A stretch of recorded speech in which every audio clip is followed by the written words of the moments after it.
Fans of the horror genre are no strangers to the Conjuring universe and its cases related to real events that occurred, allegedly.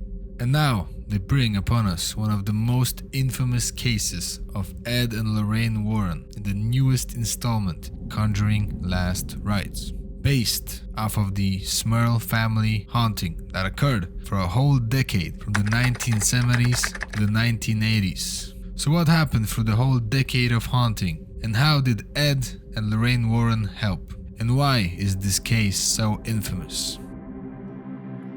The Smurl family lived a quiet, ordinary life in Wilkes-Barre, Pennsylvania until 1972, when Hurricane Agnes tore through the region. Devastating floods left their home badly damaged, forcing them to find a new place to live. That's when they moved into the duplex on Chase Street in West Pittston, Pennsylvania, in August of 1973. The place needed lots of renovations, but the Smurls were motivated and grew quickly fond of the new neighborhood. Even the new neighbors described the Smurls as a positive and helpful family. For the first weeks, everything seemed normal. The occasional strange sound or odd smell blamed on the age of the place. But sooner than later, more things happened that were hard to explain rationally.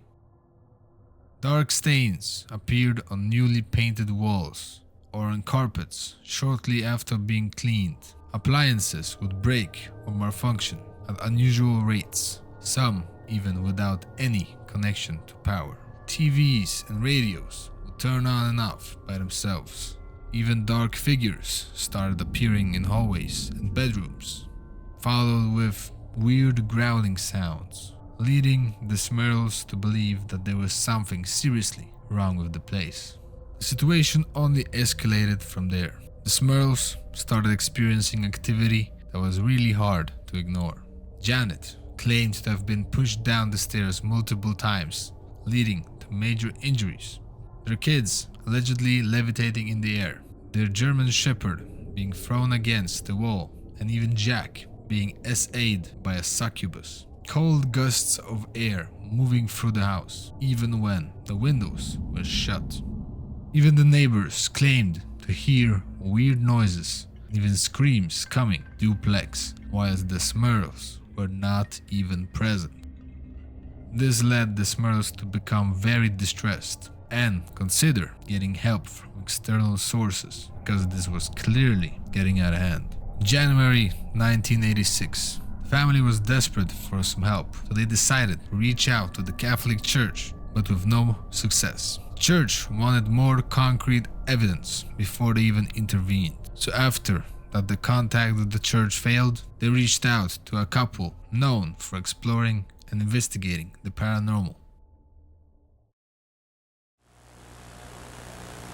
My name is Lorraine Warren.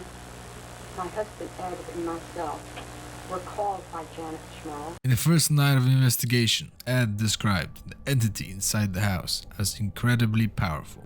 It's very powerful. It's invisible. I don't care if you want to call it a devil or a ghost or a demon. There's something in this home which has the intelligence to inflict physical and psychological harm. During their investigations, mirrors rattled and furniture shook violently whenever they played religious music or began to pray. Ed claimed that he felt the temperature in the house plummet and even watched as a dark, shadowy mass formed right before his eyes. At one point, the demon allegedly left a chilling message scrawled across a mirror with just 2 words: "Get out."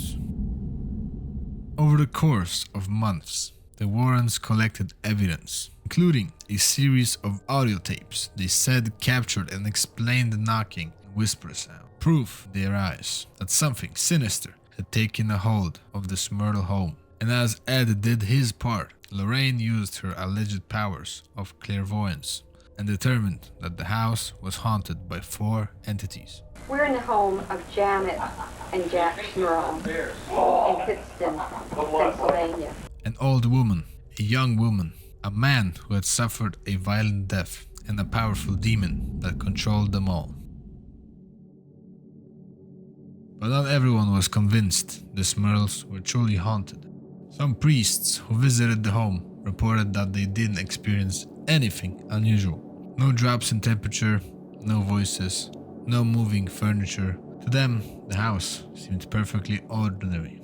Skeptics argued that the family may have exaggerated or even fabricated parts of the story. Some suggested the Smurls were under incredible stress and that the haunting might have been a way to explain personal struggles, martial tension, or even mental health challenges. Paul Kurtz, a noted skeptic and philosopher, publicly dismissed the case, pointing out that despite all the claims, there was no solid evidence, no clear photos, no recordings that proved anything paranormal. This theory seemed even more believable, as Ed Warren didn't want to share any of the recordings that they took as evidence.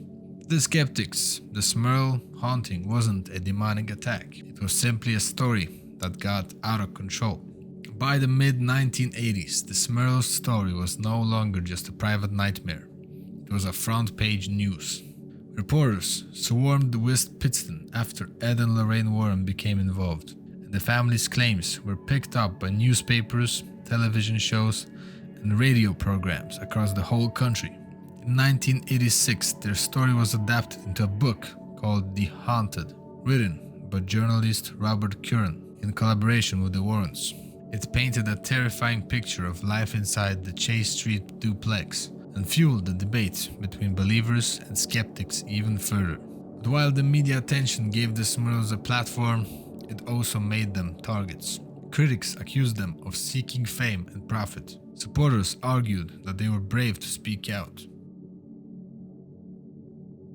In much later years, Karen Smurl, one of their daughters, spoke out and reflected on those times and claimed that they never got any profit from the media attention or the book, and that they were harassed and treated badly in the neighborhood throughout the media's attention. As the family didn't find any significant help or relief, they decided to move out of West Pittston in 1987, hoping to finally return to a normal life back in Wilkes-Barre.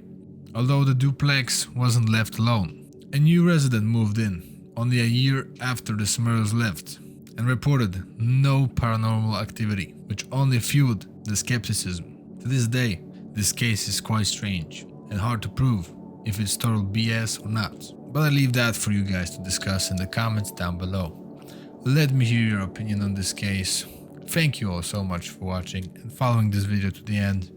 Make sure to sub and like to support the channel.